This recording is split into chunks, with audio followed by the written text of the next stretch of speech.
Kali ini saya akan membandingkan 38 model RTX 3070 baru yang berbeda untuk memberi Anda gambaran yang lebih baik tentang model mana yang lebih bagus dari yang lain. Karena banyak sekali yang merequest video ini, dikarenakan banyak sekali model RTX 3070 yang sudah keluar, tapi belum banyak review-reviewnya untuk berbagai macam model yang aneh-aneh, apalagi untuk merek-merek yang tidak biasa seperti merek Colorful atau Inno 3D misalnya.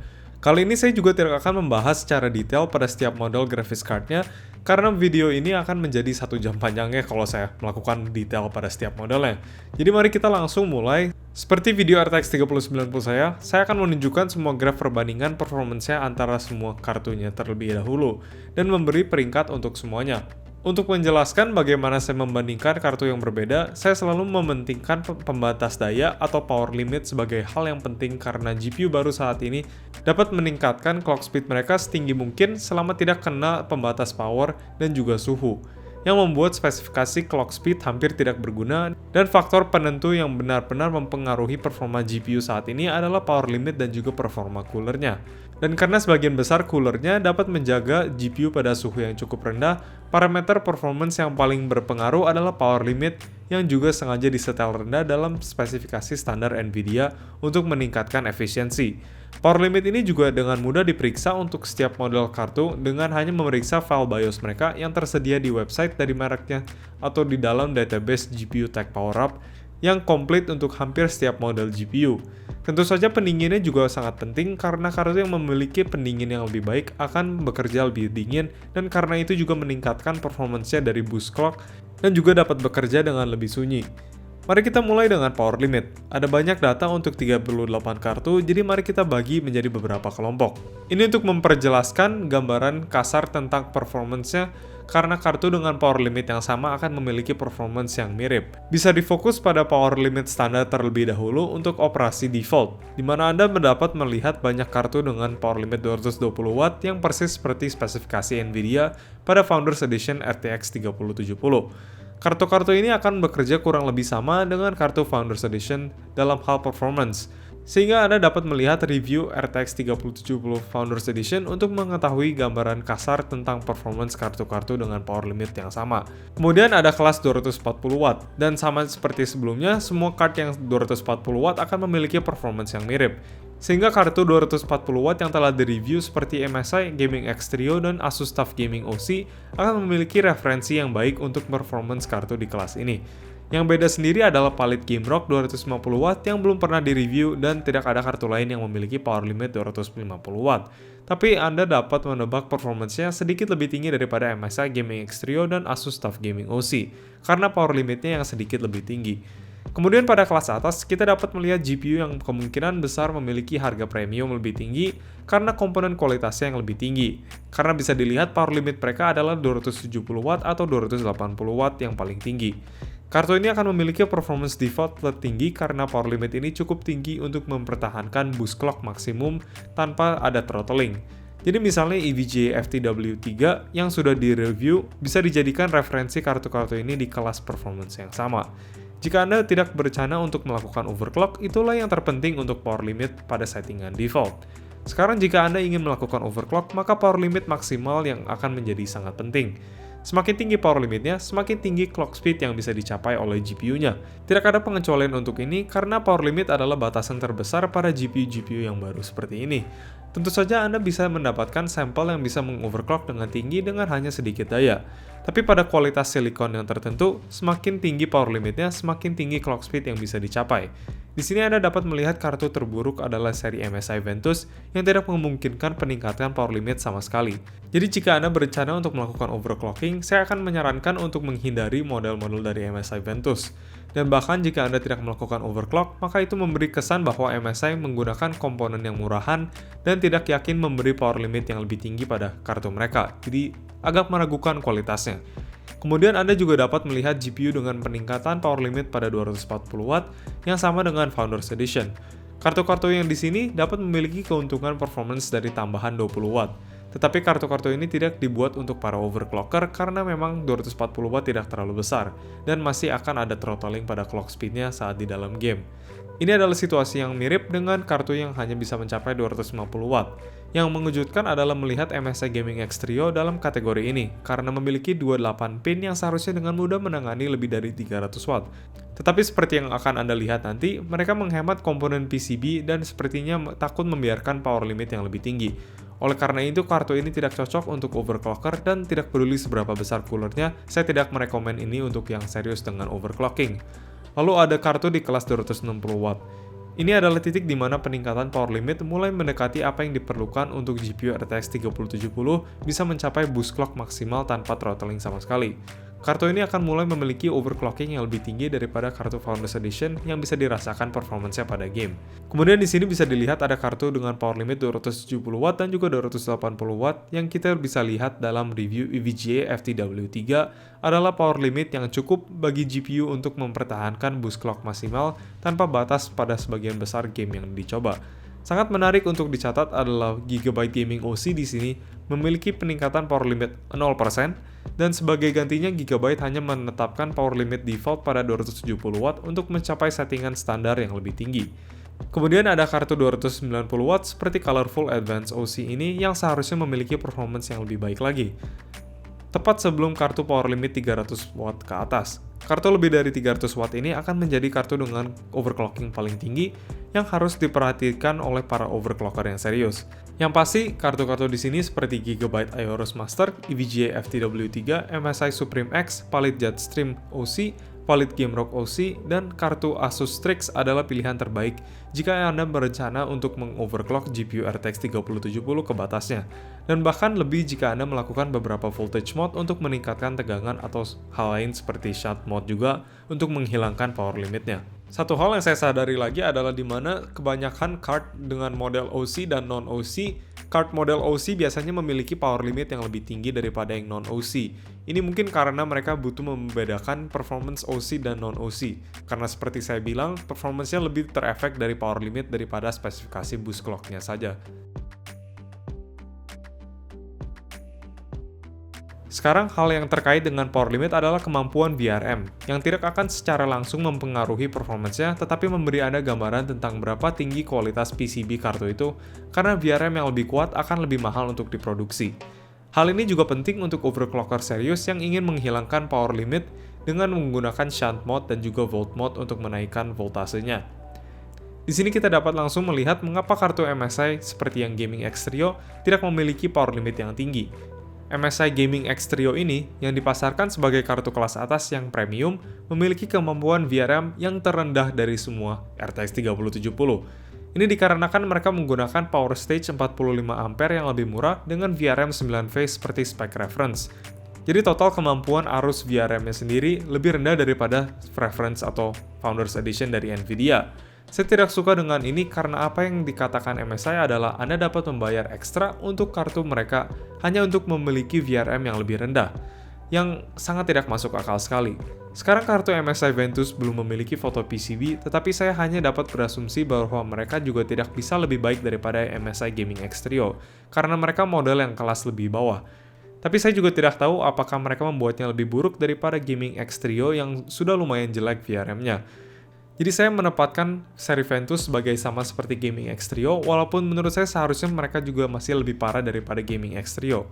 Saya sendiri akan menghindari kartu MSI karena tidak masuk ke akal untuk membayar ekstra pada Gaming X Trio dan memiliki VRM terburuk daripada semua kartu lainnya.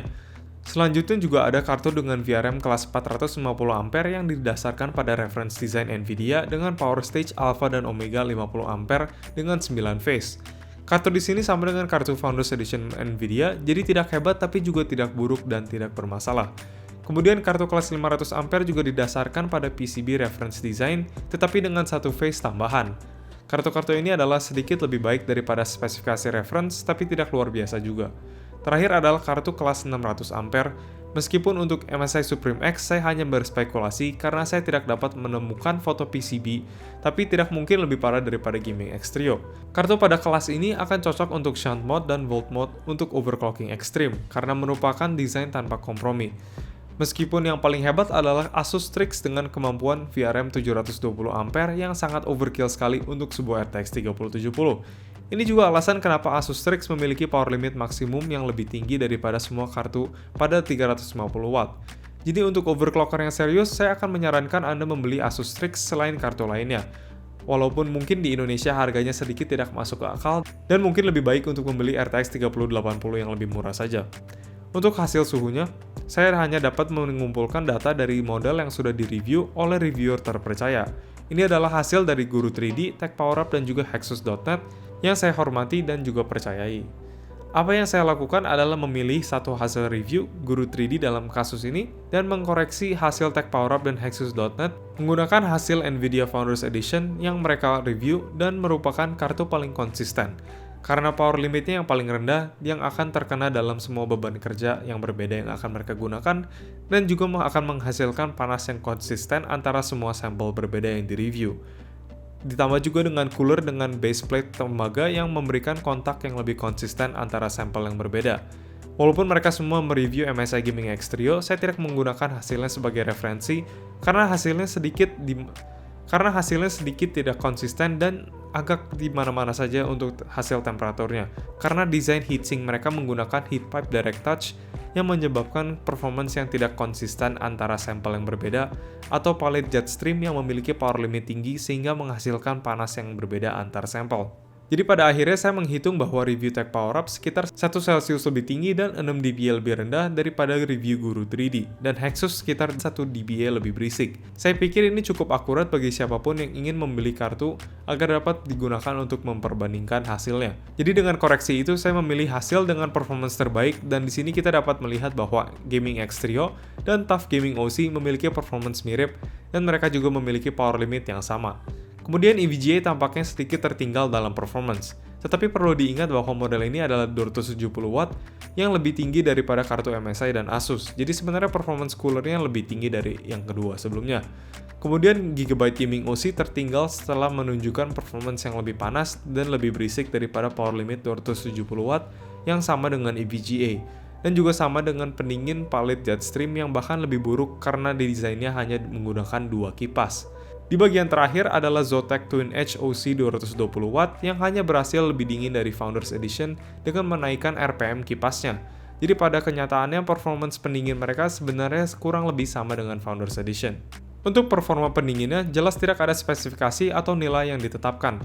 Jadi untuk yang belum direview, saya mengklasifikasikannya dengan 6 kategori dengan kelas C memiliki performance seperti Founders Edition, kelas C Plus sedikit lebih baik dengan desain 2 kipas yang lebih tebal, kelas B untuk desain 3 kipas 2 slot tingkat rendah dan juga desain 2 kipas yang lebih tebal, dan juga kelas B Plus untuk desain 3 kipas yang hampir 3 slot tebalnya yang sedikit lebih lebar juga, dan juga desain 2 kipas yang sangat lebar dan juga sangat tebal seperti palit Jetstream. Lalu ada kelas A untuk desain 3 kipas yang 3 slot dan juga lebar seperti TUF Gaming dan MSI Gaming X, dan A+ untuk desain 3 kipas yang paling besar seperti Asus Strix dan palit GameRock. Saya menyimpulkan peringkat ini berdasarkan suhu yang diketahui untuk kartu yang direview dan mengetahui bagaimana pendingin yang sama bekerja pada model 3080 atau 3090 yang sudah direview untuk beberapa kartu seperti palit GameRock dan MSI Supreme X. Untuk kartu yang belum direview, beberapa memiliki desain yang sama seperti palit Gaming Pro dengan PNY Epic X, Gainward Phoenix yang berbagi pendingin yang sama dengan tampilan yang sedikit berbeda. Kemudian kartu tanpa info, saya hanya menyimpulkan performance-nya berdasarkan ukuran dan desainnya. Tapi jangan mengambil peringkat saya sebagai hal pasti karena ini hanyalah pengamatan saya. Tapi seharusnya masih dapat memberikan gambaran kasar tentang performance mereka. Jadi untuk pendingin yang memiliki performance tertinggi, saya akan mulai dari kelas A+, di mana Asus Strix, seri EVGA FTW3, MSI Supreme X, dan kedua kartu palit GameRock ada di sini.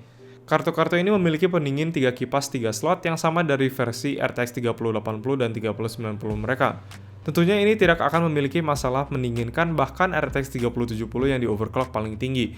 Selanjutnya sekarang ada juga pendingin kelas A dengan kartu-kartu seperti Gigabyte Aeros Master, Asus TUF Gaming, MSI Gaming X Trio, di mana di sini pendinginnya menggunakan 3 kipas yang juga sangat lebar, tapi masih di bawah 3 slot. Pendingin ini pada dasarnya sebagus yang bisa Anda dapat tanpa berlebihan dan menjadi terlalu mahal harganya. Tapi masih tidak ada masalah mendinginkan GPU RTX 3070 yang di overclock. Kemudian untuk pendingin kelas B+, di sini kartunya memiliki pendingin 3 kipas yang masih setebal di bawah 3 slot, seperti Colorful Advanced OC, Ultra OC-V, Gigabyte Gaming OC, Gigabyte Vision OC, Galax Gamer OC, Galax atau KF-A2 SG, Gainward Chasing the Wind, Inno3D iChill X3 atau X4, Maxon iCraft OC, Zotac X Gaming OC, dan juga seri Palit Gaming Pro, Gainward Phoenix, dan PNY Revel Epic X yang masih berbagai desain pendingin dan PCB yang sama dengan satu sama lain, hanya dengan desain sedikit berbeda.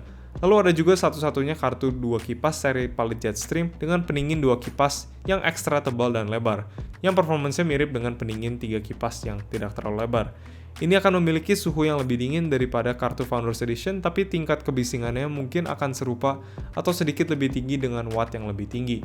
Tepat di bawah sini adalah kelas B. Di sini termasuk desain pendingin 3 kipas 2 slot seperti seri EVGA XC3, seri Gigabyte Eagle, dan seri MSI Ventus 3X, sehingga ini akan ideal untuk casing kecil yang tidak mendapat menggunakan kartu 3 slot. Di sini kita juga bisa melihat Asus KO-OC, Asus Dual, dan PNY Uprising dengan dual fan cooler yang sangat tebal dengan 3 slot. Pendingin kelas B mungkin hanya sedikit lebih dingin dan lebih sunyi daripada Founders Edition, dan tidak ada kartu yang watt tinggi pada kelas ini. Terakhir, pendingin kelas C yang seharusnya performanya sama dengan kartu Founders Edition yang biasa-biasa saja. Mereka akan ada pada kartu seperti seri Zotac Twin Edge dan seri MSI Ventus 2X yang memiliki harga terendah. Jadi sekarang saatnya untuk menentukan peringkat, karena ada terlalu banyak kartu dan banyak yang mirip. Kali ini saya akan memasukkannya ke dalam tingkatan untuk mempermudah dan memberikan opsi jika Anda tidak dapat menemukan model yang tersedia, tetapi menginginkan sesuatu yang serupa dalam performance-nya.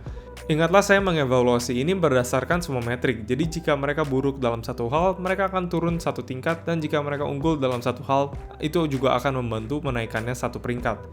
Jadi dimulai dengan tempat pertama, saya akan menempatkan Asus Strix di atas karena desainnya yang tidak ada kompromi, dengan cooler dan juga PCB paling kuat dan juga power limit tinggi.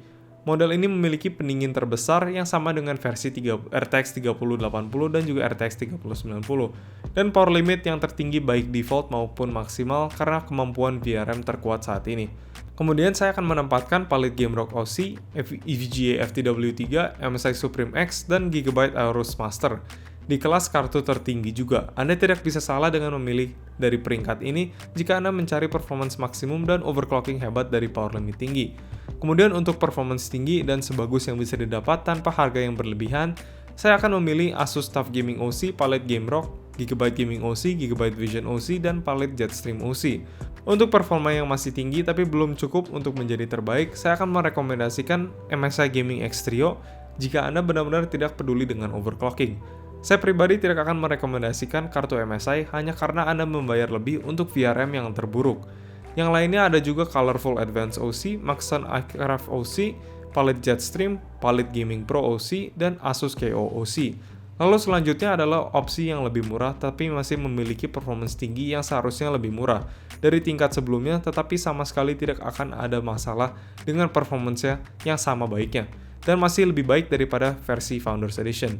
Di sini ada Colorful Ultra OC-V, Galax Gamer OC, Inno3D iChill X3, EVGA XC3, Gigabyte Eagle OC, Palit Gaming Pro, Gainward Phoenix, PNY Revel Epic X, dan juga Asus Dual OC. Lalu ada kartu yang akan saya kelaskan di tier sama dengan Founders Edition, yaitu Galax dan KF-A2 SG, Gainward Chasing the Wind, Colorful Battle X, Zotac X Gaming OC, Gigabyte Eagle, Asus Dual, PNY Uprising, Nvidia Founders Edition, Zotac Twin Edge OC, dan juga Zotac Twin Edge yang biasa. Karena ini semua kartunya masih memiliki performance sebaik Founders Edition, dan Galax dan KF-A2, Gainward, Colorful, Zotac, dan Gigabyte meskipun memiliki pendingin yang besar, saya tempatkan di sini karena mereka memiliki power limit yang sama dengan Founders Edition yang akan membatasi performance-nya. Terakhir ada seri MSI Ventus, yang secara pribadi saya tidak akan rekomendasikan dari melihat bagaimana MSI tidak mengizinkan menaikkan power limit sama sekali, yang mengatakan kepada saya bahkan mereka tidak yakin dengan pendinginnya dan juga kemampuan VRM mereka. Ini adalah sebuah kartu yang Anda beli ketika Anda tidak dapat menemukan yang lain dalam stok, dan benar-benar membutuhkan GPU. Kalau tidak, saya merekomendasikan untuk menghindarinya saja, karena semua opsi yang lain akan lebih baik daripada seri MSI Ventus. Itu saja panduan pembelian RTX 3070 saya tentang model mana yang harus Anda beli dan model mana yang harus Anda hindari. Satu-satunya kartu yang saya rekomendasikan untuk hindari saja adalah seri MSI Ventus yang mengecewakan dalam segala hal. Untuk model yang lain, seharusnya Anda tidak memiliki masalah apapun. Untuk model yang saya rekomendasikan adalah Asus TUF Gaming OC, karena memiliki cooler 3 fan yang sangat baik dan juga PCB design yang bagus, ditambah dengan power limit yang cukup tinggi, jadi seharusnya ini adalah card yang sangat baik, tapi harganya belum terlalu mahal juga seperti Asus Strix yang di Indonesia harganya lumayan tidak kira-kira. Jadi saya rekomendasikan Asus TUF Gaming OC. Itu saja untuk video kali ini, saya harap Anda menemukannya berguna, dan jika Anda menyukainya, tolong klik like karena itu akan sangat membantu saya, dan juga mungkin klik subscribe untuk channel saya untuk melihat lebih banyak panduan membeli seperti ini, atau ulasan dan video hardware PC lainnya. Terima kasih telah menonton.